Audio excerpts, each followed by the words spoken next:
this is Webby, and welcome to the Webby Report right here on the Almost Live with Jason Funny 42 channel.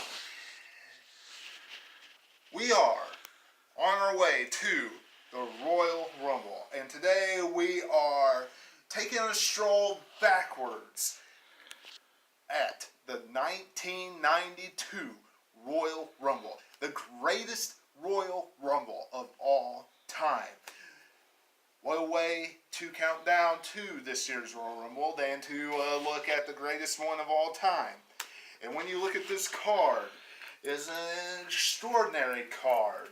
We saw such things as the Tag Team Championships on the line, LOD versus the Natural Disasters in a heated, brutal, epic rivalry that started all the way back at SummerSlam of 1991. We saw Rowdy Roddy Piper taking on for the Intercontinental Championship. We saw Mr. Fuji's Orient Express taking on the New Foundation. And whoa! Yay! The Bushwhackers taking on the Geniuses Beverly Brothers. That plus, of course, the main reason why people tuned in, the Royal Rumble match to determine the WWE Champion.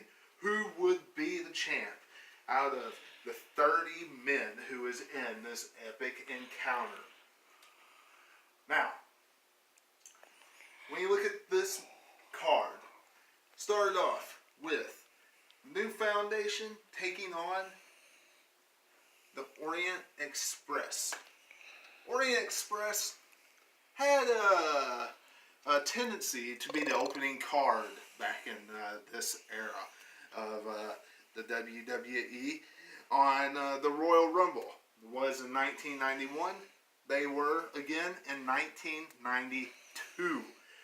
New Foundation, as we know, that was Jimmy Anvil Neidhart and Owen Hart. Pretty good tag team.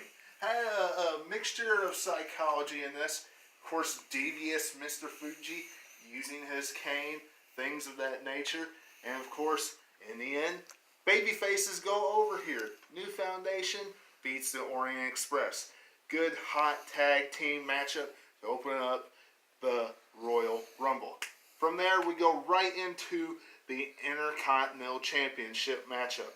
Could Rowdy Roddy Piper win not one, but two championships in the WWE? Gorilla Monsoon really played this entire card tremendous. And when Piper beat the Mountie for the Intercontinental Championship,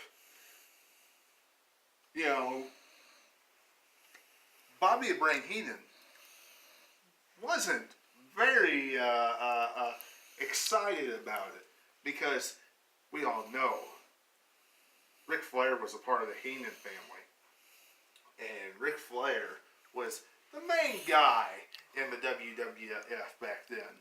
And Ric Flair really had, and excuse me for my cameraman who keeps on going extremely close up to my face, but Ric Flair was the main guy back then, and he kept on calling himself the real world's champion.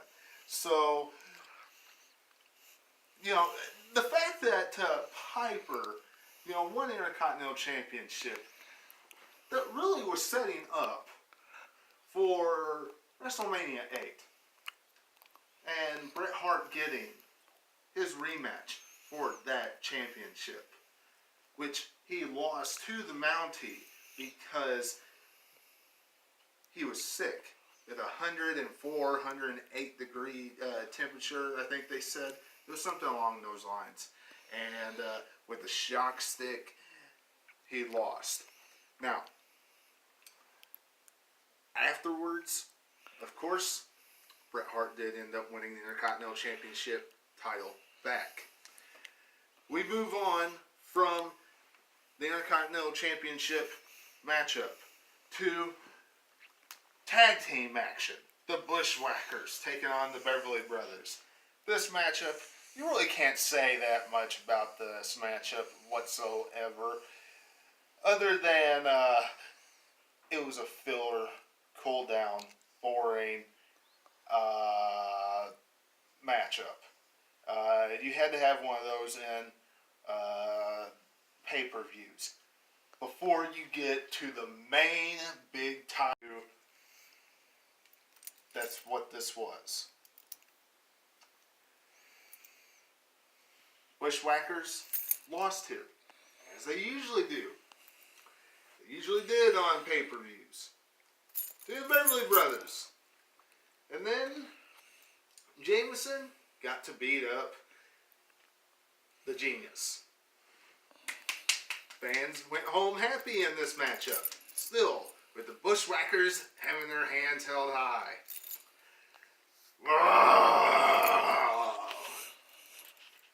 Now,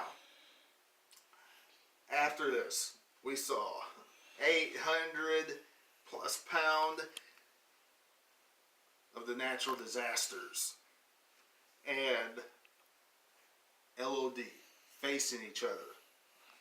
Now, Earthquake and Typhoon and Hawk and Animal in this heated, brutal rivalry, which started all the way back at SummerSlam of '91.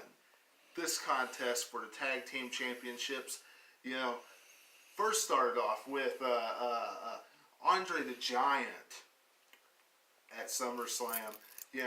LOD saving Andre, getting in Natural Disasters business, led all the way to Survivor Series, led to this Tag Team Championship matchup.